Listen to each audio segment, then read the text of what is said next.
we want to make sure that people use a relatively simple process in order to get what will become known as a Kent access permit.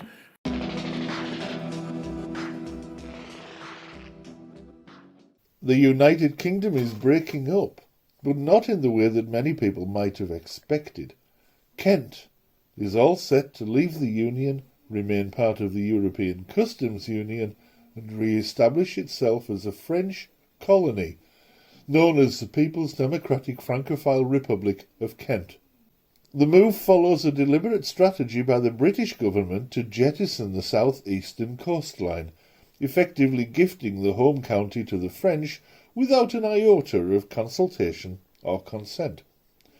Passports will be required to get in and out of Kent from surrounding counties, whilst access to the rest of London will be available through a single, heavily policed border crossing known as Checkpoint Proper Charlie.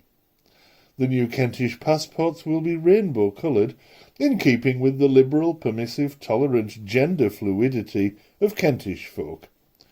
Officially known as the Kent Access Permit, or Kermit, it's intended to make the frogs feel at home after their invasion on January the 1st. In preparation for its independence from the rest of the United Kingdom, the new Democratic Francophile People's Republic of Kent is to build a massive 380-mile-long wall across its entire UK border. They've already issued their demand that this will be paid for by the Boris Johnson government, and Michael Gove, Minister without a clue, has agreed that the UK will indeed fund the structure. Bumbling Boris had actually told Mr Gove to refuse and just bear the insulting accusations of treachery, but, not having a chin to take it all on, Mr Gove just coughed up and signed off the blueprints.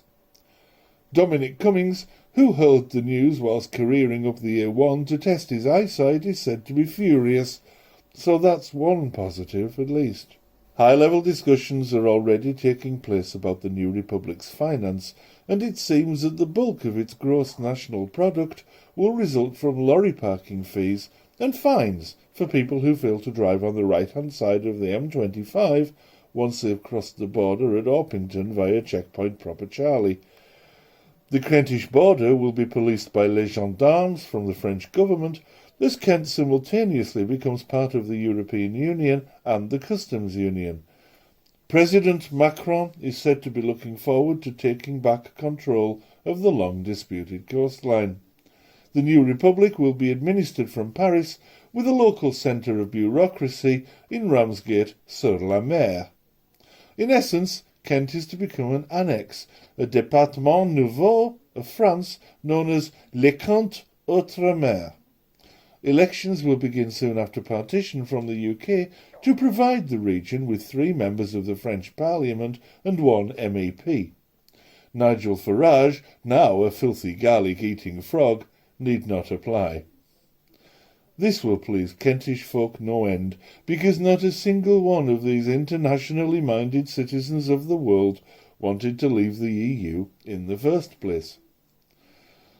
The French annexing of Kent goes a long way to solve the European migrant problem, according to German Chancellor Angela Merkel.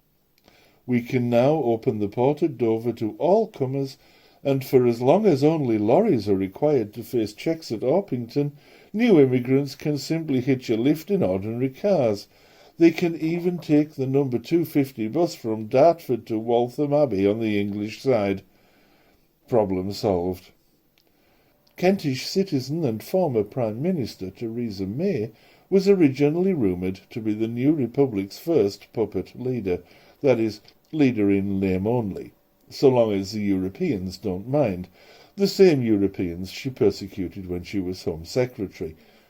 However, the people of Maidstone made it very clear that were this to happen they would lynch the good Mrs May and leave her hanging upside down with no knickers from the nearest lamp-post, just like Mussolini's missus. Preparations are already underway to rename the town Le Pierre de Femme de Chambre in a cérémonie de célébration on New Year's Day, or Le Jour de l'An.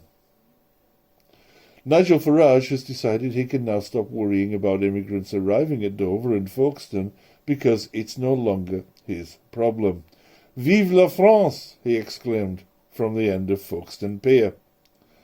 Other bigots of the sort who would like to operate machine guns on the White Cliffs of Dover had been advised to relocate their weaponry to the Surrey and East Sussex borders instead. It's unclear which way these numpties would prefer to point their weapons, but unfortunately there are as yet no plans for the mean-spirited racist fuckwits to aim at each other.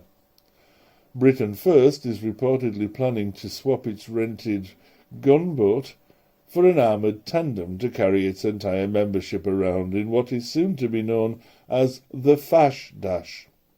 They will pedal backwards and forwards along the 250 bus route to Waltham Abbey, protecting the whole of Christendom as they go. The Kent division of the English Defence League has requested political asylum in the United Kingdom, but they were told to go fuck themselves as, having won the referendum 4 years ago, Rees-Mogg's European Research Group has no further use for them. Kentish members of the Democratic Football Lads Alliance and the National Front were similarly abandoned by posh bastards now that they've no further need for an army of dim but politically manipulable and willing thugs to press their case for them. Official sources within Whitehall report that a similar message awaits Britain First, just as soon as they realised what's happened and work out how to use a telephone to make the asylum request. Enterprising Kentish locals have set up an online mail-order business selling slightly used rubber dinghies and life jackets that turn up on the beach. Others have set up hot dog stands and ice cream stalls to welcome in new immigrants who wish to apply for citizenship of the new People's Francophile Republic. A consortium of enterprising locals in Ramsgate have started a shuttle service between the beach and the number 52 bus stop for those intending to enter the UK illegally, steal our women, take our jobs, eradicate our culture and defraud our benefits. Talks have begun between the Scottish, Welsh and Irish governments on the subjects of enhanced devolution and separation from England. The Welsh are launching a dike-building plan known as Operation Offa. The Scottish are considering Operation Hadrian, and the Irish plan to dig up Oliver Cromwell's skeleton and stage a river dance on his disinterred boards.